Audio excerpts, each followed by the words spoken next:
Why are there literally hundreds of ww2 Nazi movies, but only a handful of ones about the Japanese? The Koreans and Chinese have made a ton of World War II movies about Japan and Unit 731. A big part is it's easier to film on land than it is on sea, and a lot of the Pacific Front is ocean-based. Any random white dude can put on a snazzy uniform and pronounce his W's as V's, much easier to cast a Nazi movie than an Imperial Japanese one. Jeopardy! Producers address dumping Mayim Bialik. Mayim, which was absolutely her right, elected not to cross the picket line during the SAG-AFTRA strike. And as Ken got more reps, I think he got better and he earned the job. I'll never forget how hilarious it was when one of the producers named himself as the new host, LOL. Ken was so obviously the right choice to every single person out there, including Trebek. That the showrunners are here still acting like this was a neck-and-neck race is absolutely insane to anyone who is a fan of this show. This decision should have been finalized over 2 years ago. He was always better than Mayim for the hosting gig. Getting more reps because of the strike has nothing to do with it. The credits scene in Naked Gun, 1988, has an interesting attribution. There's like 10 plus jokes in the credits of all the Naked Gun movies, and other screwball comedies from around the same time frame. I can't remember if it's Hot Shots 1 or 2, but one of them had a recipe for brownies in the credits.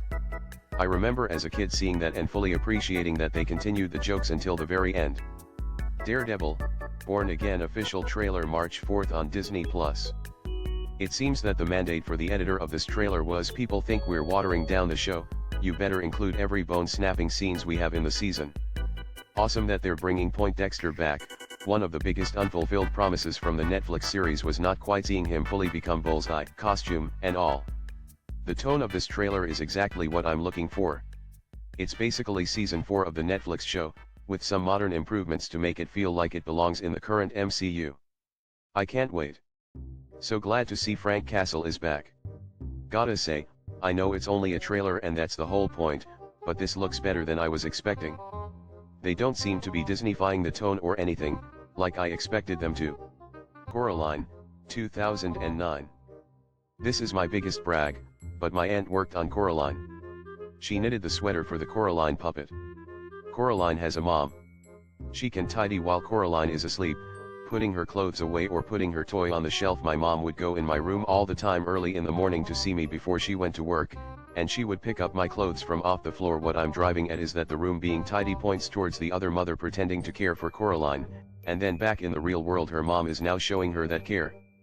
In Unthinkable, 2010, there is a moment where you see the screen of a bomb tech who is apparently using Excel and random letters produced by keyboard mashing to defuse a bomb. GIF. Still more realistic than the NCIS hacking scene with 2 people and 1 keyboard.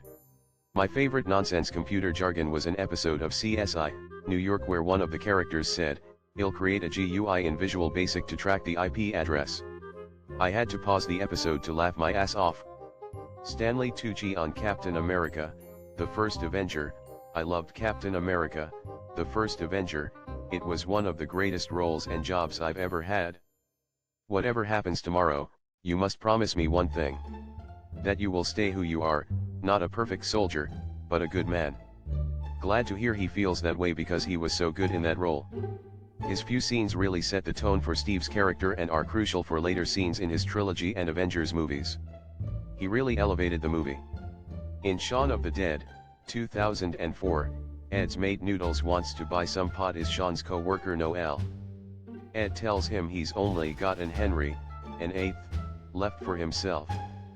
Noel later complains on the phone during Shaun's meeting that his hookup only got Henry and none to sell. Ed's mate Noodles wants to buy some pot. Is Shaun's co-worker Noel. Is that a sentence? Henry VIII, nice. Played by Rafe Spall, looks completely different nowadays. In Shrek, 2001, there's a hidden image of Z from the movie Ants, 1998, in one of the glass windows at the entrance to Duloc. Bonus Easter egg, the other window has a hidden image of a random woman. This is actually really wild. I wonder who the woman is. She has to have some form of relevance to someone for them to have bothered hiding her here. Just to mention, I saw the woman first and only noticed the ant when I took a closer look at the screen. In Dune, Part 2, 2024, Paul defeats Fate Radha using the same maneuver Gurney teaches him in part 1's training scene. A tricky little maneuver called winning the fight. "Ah, but look down, my lord, you'd have joined me in death," Gurney says to Paul as he slides the dagger through the shield near Paul's stomach. Paul catches a glimpse of stabbing Fate in the stomach while talking about a narrow way through after the water of life, and now he can walk the line between life and death with confidence of clarity. By sticking him with the pointy end? In If 2024, Brad Pitt is credited as Keith, an invisible character with no lines. A subtle reference to his character in Deadpool 2. It would be fantastic if it became a running joke for Brad Pitt to be credited with as many invisible characters with no lines as possible. Also, the introducing is another joke in itself. A fake it's used when actors are making their debut in film or TV as they aren't a well-known name. They did a similar joke for Rob Lowe in Parks and Recreation. Official poster for Queen of the Ring. Thought I was looking at Kobe Smulders. Man, they'll do anything but bring glow back. In Aquaman 2018, Aquaman mind controls the shark cavalry to turn against their riders. By Aquaman and the Lost Kingdom 2023, Atlantis has switched to robotic sharks.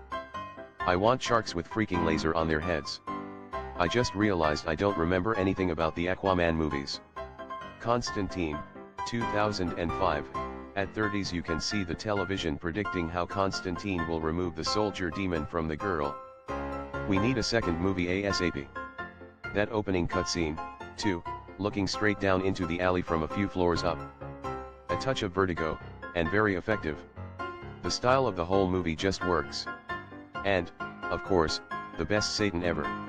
Yeah, I see you over there, Vigo, love yours, too, Rocket. What, according to you, is the perfect TV show that everyone should watch at least once? The Wire.